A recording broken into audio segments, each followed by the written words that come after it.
Hey, peace world. Thanks for pressing play on another Pay Me No Mind sports and entertainment video. I'm the channel owner here, Wood. Definitely gonna get into some bite down boxing. Man, this was my first day on my the break that I get from work around the holidays, and so I had some different goals or objectives I wanted to get into on the channel over these several days that I have to do me. And but last night I had a family situation that I had to address until like 1 or 2 in the morning, and then I'm up another hour and a half after it. And so I didn't get up and kind of do what I wanted to do, whether it was writing or a video, so on and so forth. But anyway, I done wasted day one of my break. But I wanted to. I was checking out this Murata and Stephen Butler card on the Plus, and they have a segment on there with Max Kellerman where he's interviewing Teofimo Lopez, the new lightweight champion, with his first round. What was this? Was it second round? Second round devastation of former champion Richard Comey. I was just wondering, I didn't see any beef out there about the line of questioning that Teofimo was subjected to by Max Kellerman. It's Max on boxing. But he asked, and maybe I don't even subscribe to the channels, or maybe Lopez isn't the right complexion for nobody to speak on this. Maybe that's it. But anyway, Max asked the kid, he set it up with, I'm a critic, I have to be a critic, and are you really a champion? He said, we have all these belts out here. You beat Comey and picked up a belt, but are you a champion? Alluding to the fact that his expectation, or whatever he's fishing for, is that Lopez faces Lomachenko, who Lopez has publicly been targeting for the last year plus, right? So I just wondered, did anybody have a problem with that? Now I'll say this first.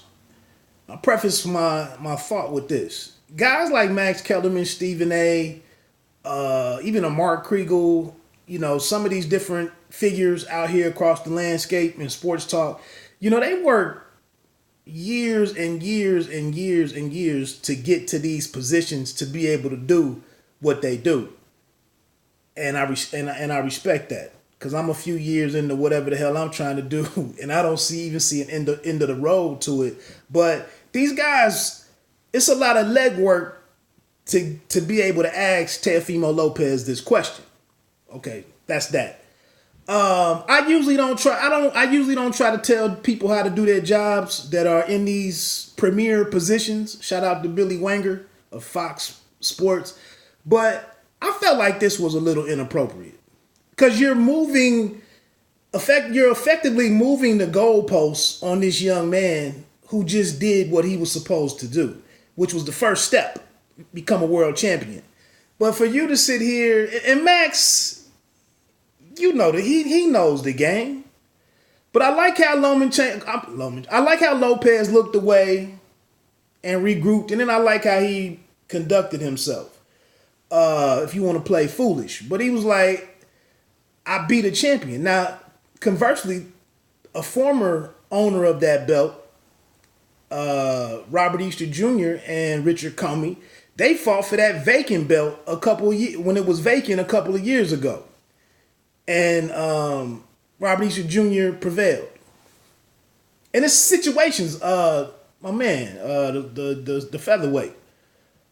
Shakur Stevenson just fought for a vacant belt against another challenger. So I just don't understand in this situation right here how you really come for the young man who came on your show to speak with you, and you try to make something. I mean, you've got time to prepare for that interview and can ask a million questions. And then, like I said, it's not like the young man doesn't want to fight Lomachenko. Last thing, I just want to know where we are with that. I felt like that wasn't one of Kellerman's best moments. And some people would be like, he doesn't have any best moments. I like Max. But anyway, to close this thing out, man, taking a look ahead at 2020 in April, if the matchup is actually made and these two get into the ring. The power is there. I told you earlier, I didn't knock. Lopez didn't take a lot of falls down or pegs down or rungs down the ladder for me with his performance against Nakatani. He just didn't. He is young. Emphatic knockout against Comey. The two fights that preceded Nakatani. One thing that I do like about Lopez is the fact that if you put like a halo around him, in football we refer to the wide receivers as having a catch radius. Calvin Johnson, Megatron, had a phenomenal catch radius. But one thing that I love and has me really looking at Lopez as having a strong chance to do some good against Lomachenko is the fact that if you put that halo around him, I like how he can move in and out of that circle to set these shots up. And I like how he sees it. I like how he processes it, and I like his footwork to do all, to get this off. I don't know what the hell I'm talking about, the specifics of it. This is just what I think I'm seeing. But I like how it looked to me. So, like I say, and another thing is, I don't know if Lomachenko has the same type of radius anymore, and all that pivoting he used to do and turning guys. I don't know if that's on the decline right now.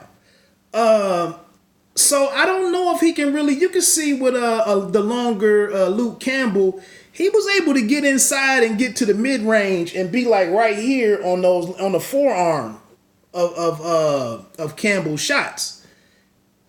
And trying to slip some things and do his thing.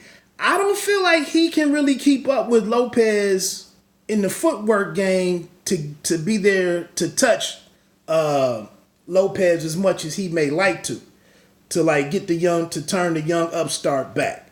So that's just a couple of thoughts, man. Like I said, I'm just on here trying to spark conversation. I don't know all of this stuff, but if you have any comments on it, let me know. If you objected or had an issue with Max Kellerman. Or if you agree that the kid handled himself well, let me know. Let me get on out of here, man. Bite down boxing, don't let them count you out. Presented by the Pay Me No Mind Sports and Entertainment Channel. You don't have to be great to start, but you have to start to be great. Peace.